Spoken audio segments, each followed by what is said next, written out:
গীবতের এক নাম্বার ক্ষতি হচ্ছে ইহকালীন ক্ষতি। ইহকালীন ক্ষতি মানে আপনি যদি কারো ব্যাপারে গীবত করে থাকেন আর তার কাছ থেকে যদি ক্ষমা না নেন, আপনি মনে রাখবেন আজ না হয় কাল আপনার নিজ ঘরে হলেও আল্লাহ রাব্বুল আলামিন আপনাকে অপমান করেই ছাড়বেন। এই কথা আমি বলিনি, আল্লাহ নবী বলেছেন।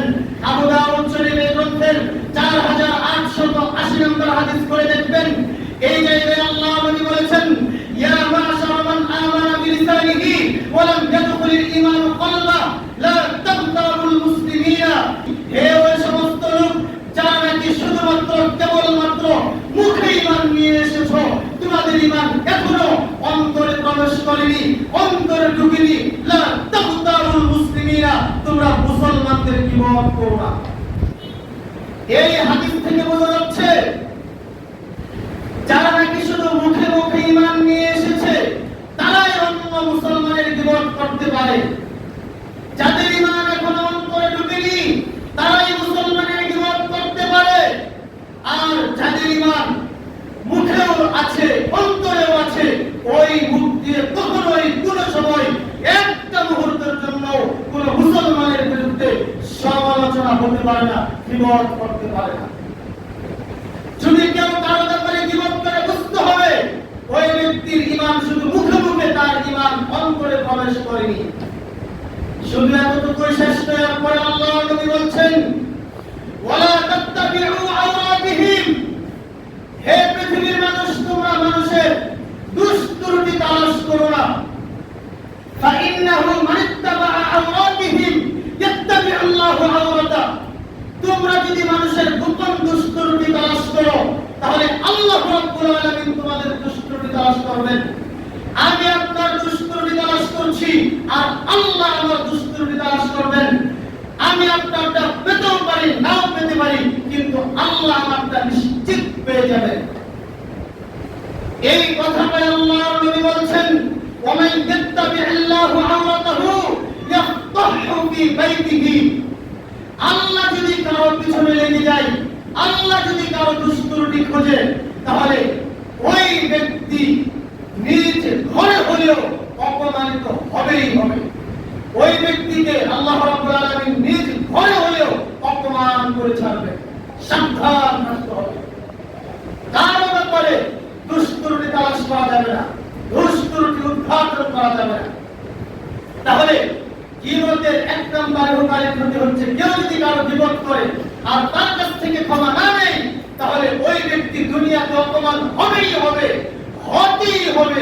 আল্লাহ নবী বলেছেন হবেই হবে।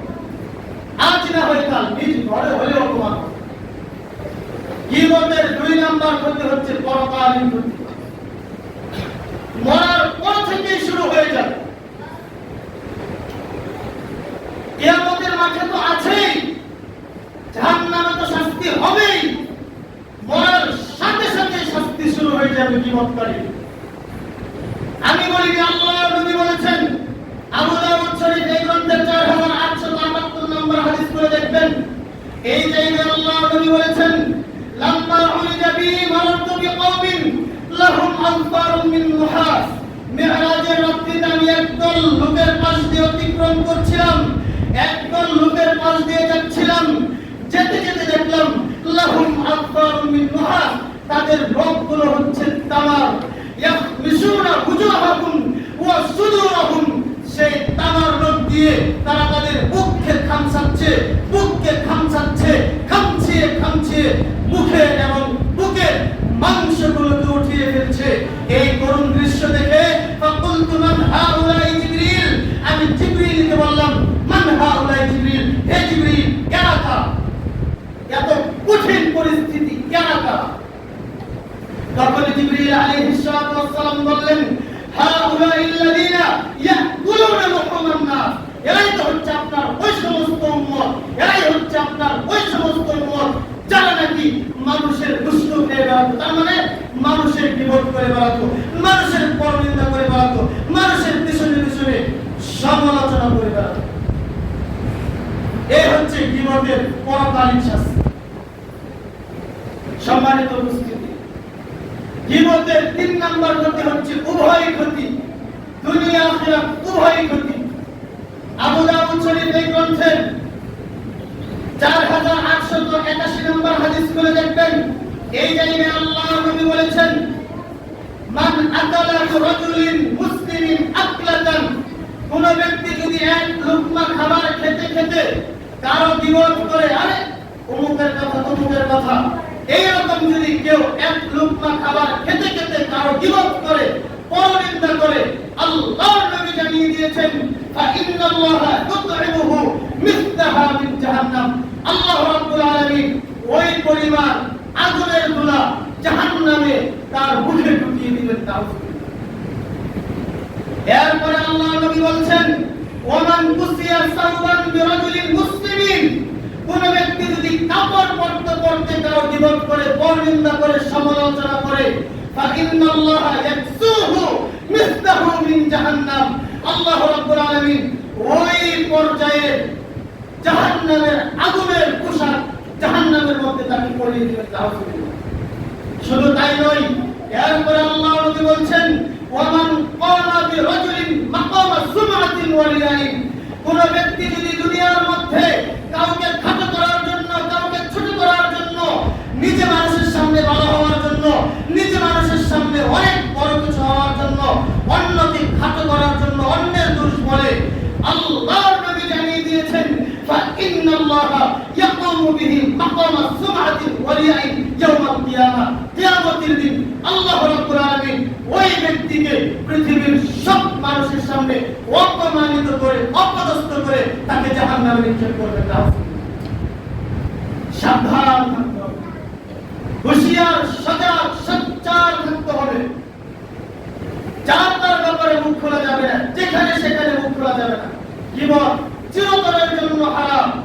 এই অভ্যাস থেকে যে কোনো মূল্যে হোক আমাদেরকে বের হয়ে আসতেই হবে। সম্মানিত উপস্থিতি,